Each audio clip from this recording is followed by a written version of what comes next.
All right, boys and girls, we're going to do some news.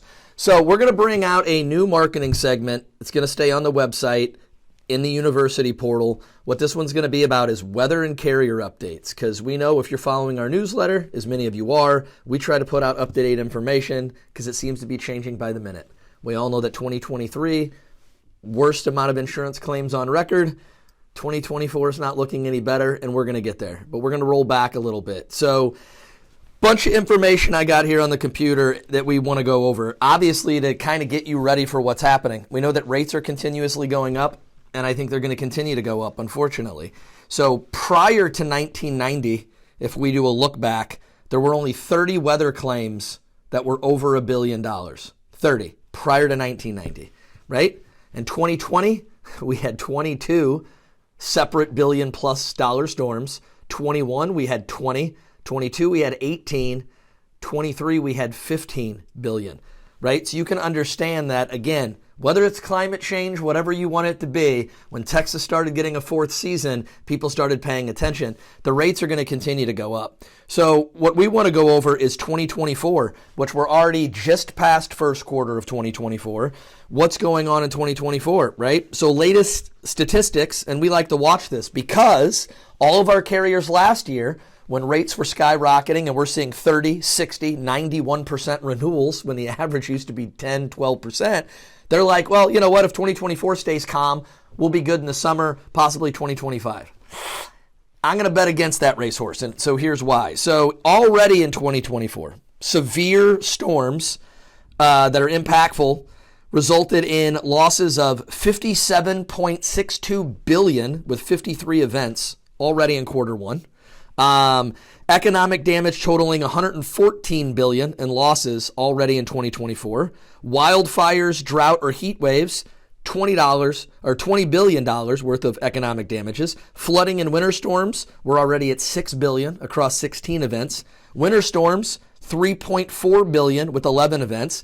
And then tropical cyclones, fewer in numbers, but already up to $2.2 billion. And obviously, we're just now getting into what they call hurricane season.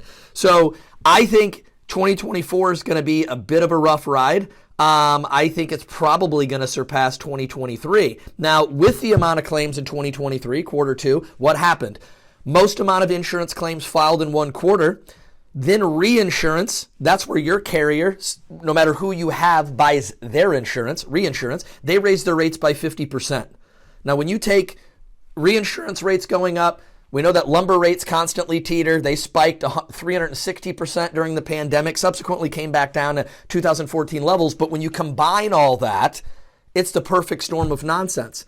Similarly with auto claims, right? They're going up over 20 or 30% because the average car on the road now is $57,000.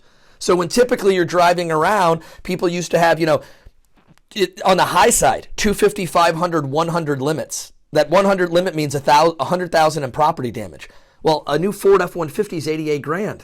So you can hit the average worker on the road, you're already going to surpass your limits, which is why all of our clients have umbrellas.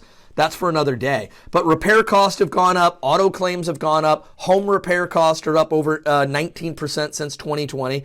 And so, what can you do about this, right? So obviously our clients that get educated by our newsletter understand that we're proactive. Proactive meaning we're going to be sending, we send out the information before it's happening, which is why we're already going over what's happening in 2024 before all of you find out on your renewal in 2025. But what can we do about that, right? First thing that everyone thinks, hey, if my rates go up, switch carriers. Wrong answer, okay? We put this out all the time. Carriers now, since all carriers, I don't care what carrier, they're over 100% loss ratio coming out of 2023, which means they're giving out more money than they're bringing in, probably for one of the first times in history.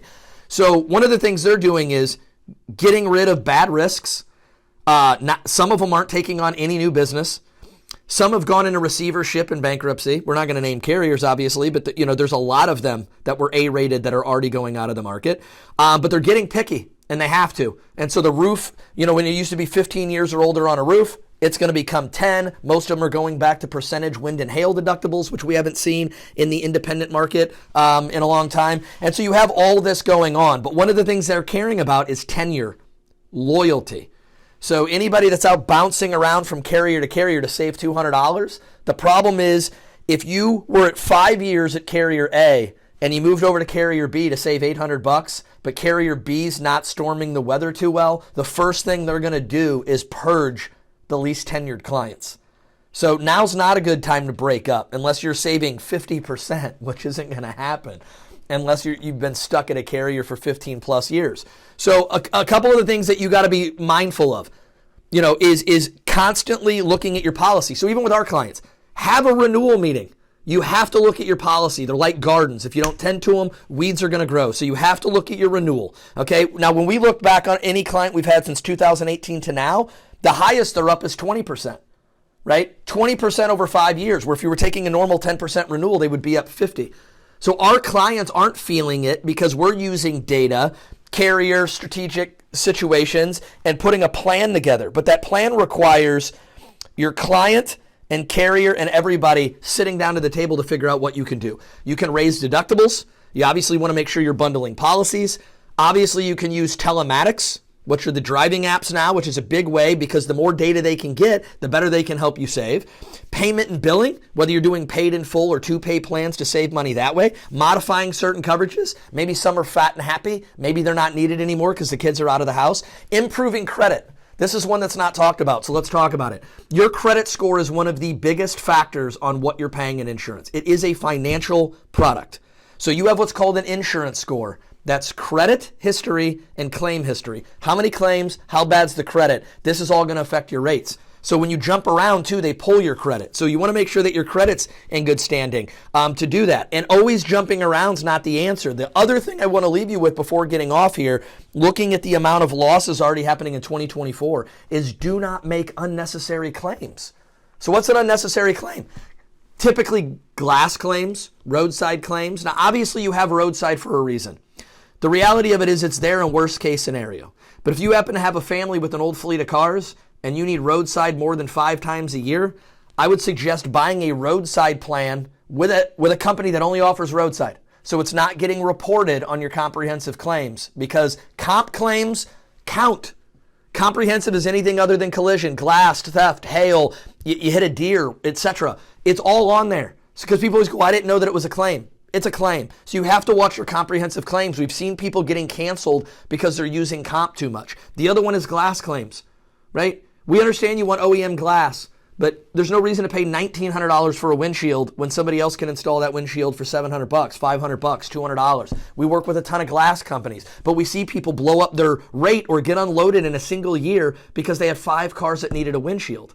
Now I get you go, well, what's the point of glass coverage, right? And that's a great debate. What's the point of glass coverage? Here's the reality of insurance.